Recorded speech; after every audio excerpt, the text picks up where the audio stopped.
Welcome everyone, I'm Mr. Eves and today we're going to be talking about 4.4 and here's our warm-up.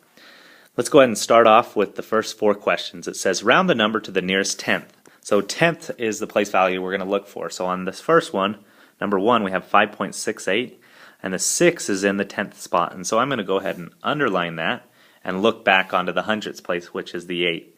Now, little quick side note, remember whenever we're rounding, if it is 5 or larger, we'll round up. If it's 4 or less, we round down. So that's the number that we're looking at. So if we're looking at the number behind, which is 8, that's greater than 5, and so we're going to round that up, and that's going to become 5.7. Now remember this little squiggly equal sign? That means approximately or about.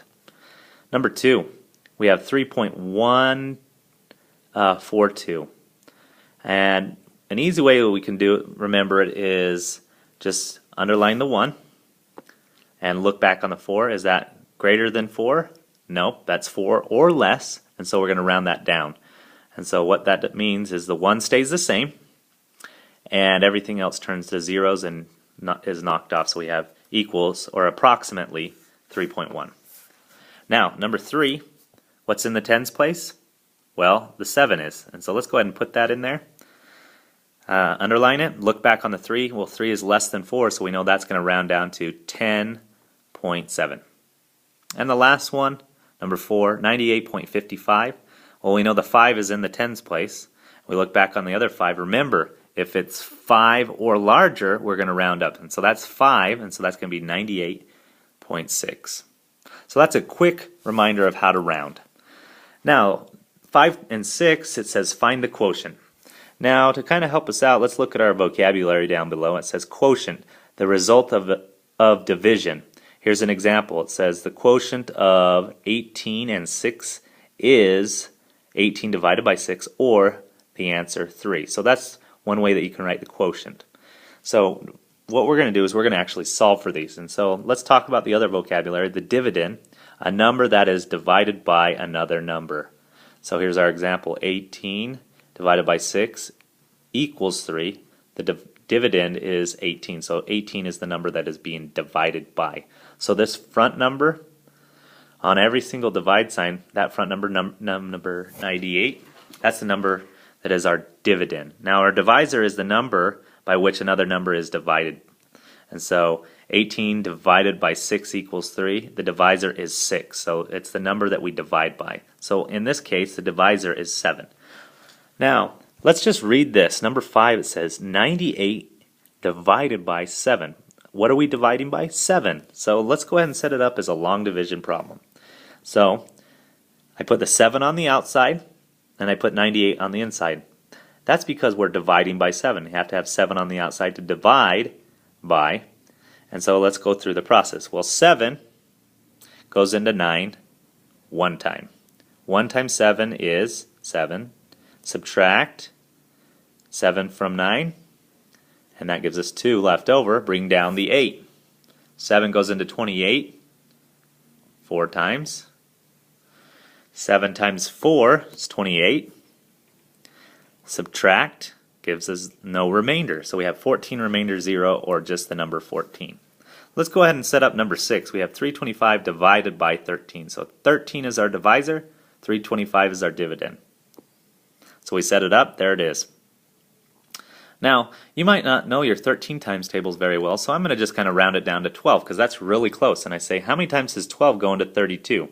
Well, first off, I know that 12 doesn't go into 3, so I automatically go to 32.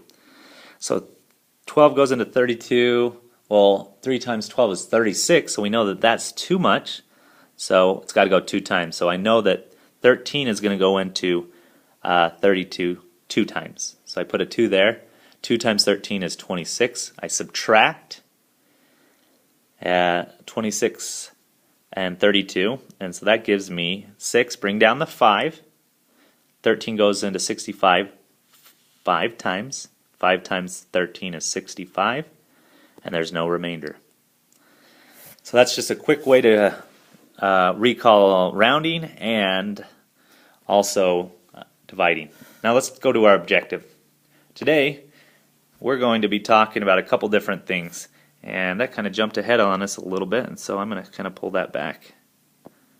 So we go right here, dividing whole numbers, and this is once again brought to you by Mr. Reeves. Before we multiplied decimals and whole numbers, now we're going to divide by whole numbers.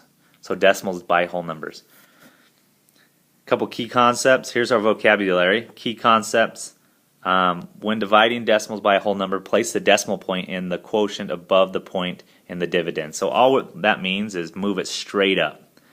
Bam, right up there, straight up above. And that just helps us keep it in order. Remember that it's important to keep both digits and decimal points lined up when dividing. So we got to make sure we put them in the correct places.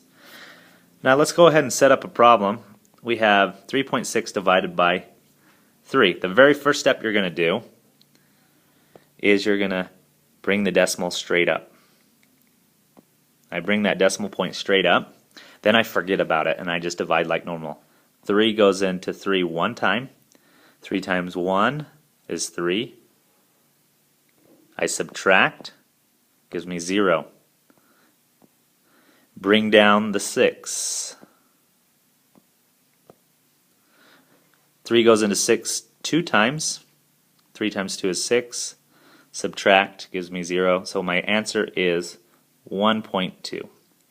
So the quotient is 1.2, the divisor is 3, and the dividend is 3.6. Now let's go ahead and start into today's assignment. It's 4.4, page 188, and we're going to start on number 1. And we're going to go to problem number 3. So let's go ahead and start off, and it says vocabulary. Tell whether the number is the divisor, quotient, or dividend in the problem shown at the right. So right over here, we're going to identify. So quotient is 2.9. That's the answer to a division problem. Now 5.8, remember that is the dividend. So I'm going to write that next to 5.8. 2 is the number we're dividing by, and so that is our divisor. So that's pretty easy, just quick use of our vocabulary. Now to start off, we're going to skip a little bit further, and we're going to jump to number 14. And on number 14, this is how I want you to write it, just like you see it, and we're going to set it up. Very first step you're going to do is bring your decimal straight up. Then we say, how many times does 6 go into 32? Because we know that 6 doesn't go into 3, so 32, and we know it goes 5 times. And so 5 times 6 is 30.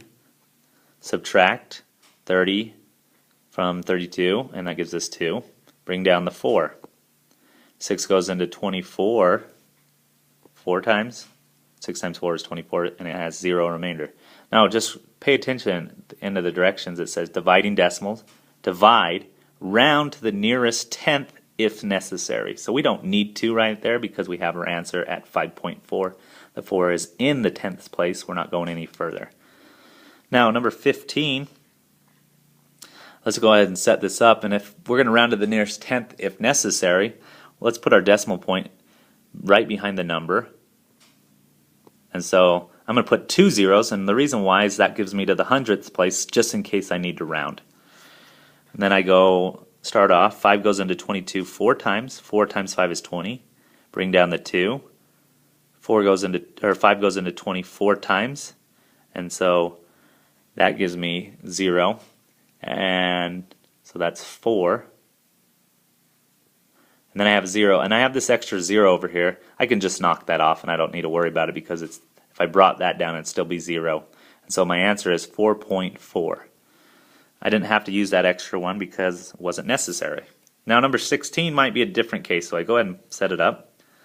And we add a 0 and bring the decimal straight up.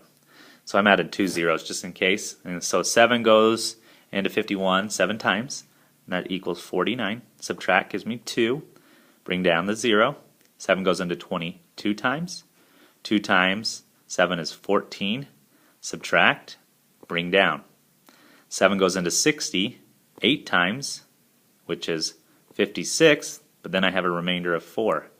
Now, just quickly, before we jump over that, remember we only have to go to the 10th place and then we round. So 8 rounds up, so that makes it 7.3 again. Now, to kind of finish off the assignment today, it is 14 to 25 and then 45 to 48. If you have any questions, feel free to post it on the help page on MrEves.com or send me a message and I will get back to you. I hope you enjoyed this tutorial for today, and good luck.